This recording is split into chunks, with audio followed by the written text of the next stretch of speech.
joining us right now is AccuWeather flooding expert Alex Sosnowski. And of course, Alex, if you're looking to get a lot of rain in Texas, this is certainly one of the patterns that you and I have seen for many years be able to produce rainfall amounts that we're projecting right now.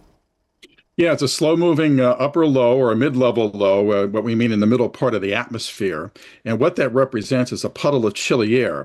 So when you get that puddle of chilly air, you get the heating near the ground, drenching showers and thunderstorms bubble up in that, and it's a very slow-moving feature. So you can get day after day after day of these showers and thunderstorms, and the result is what you see here.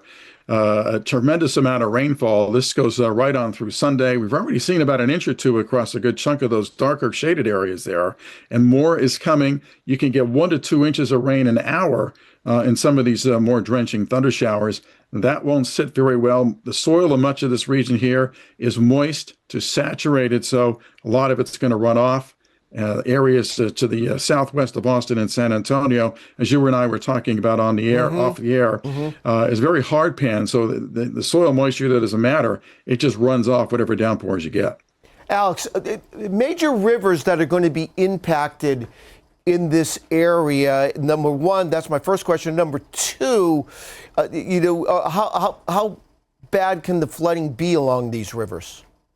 A lot of these streams and rivers are already elevated, so that's a problem. So whatever rain we get, the rivers are already primed to rise quickly. We're looking at the Brazos, the Trinity, the Sabine, Sulphur. I think even the main stem of the Red there. And you get farther out to the northeast too. Excuse my pronunciation of this if I get it wrong. The Bayou d'Orchet.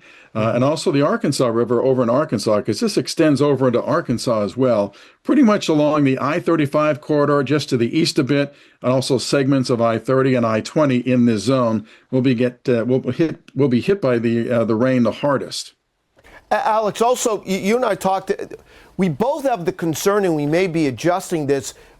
Wouldn't be surprised if we brought that 2 to 4 inch rain down toward the Texas coast as well.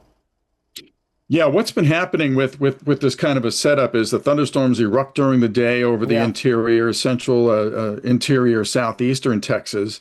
They go to town and they start to wander then toward the coast at night. But instead of them breaking down like we typically see with this moist flow coming off the Gulf, they're able to survive and move right on down to the coast, even down to the lower Rio Grande Valley, too. So some of this rainfall here could be eclipsed from what we've been saying.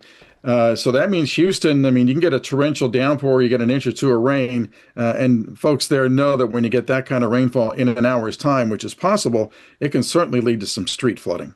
You were mentioning before that a lot of the rivers are already primed across central and north Texas. The one area, and we see this a lot in Texas, Dr. Joe Sobel, who you and I worked with for decades, would always tell us that most droughts in Texas, end in floods. And this could be a situation like that, although when you look at the drought monitor, Alex, and you mentioned this, most of the heavy rain looks like it falls out of the area that desperately needs it the most. It does. And we've been nickel and diming, chipping away at a lot of this drought area, which was much more extensive in the spring. And that whole concept of it takes a flood to break a drought. The reason for that is it takes a strong weather system to snap the dry pattern. And this is pretty much it. You will get some of that, though. I think we will chip away more and probably wipe out some of that drought there southwest of Austin and San Antonio with this. But the soil there is very hard pan, rocky, so a lot of that rain that falls is just going to immediately run off.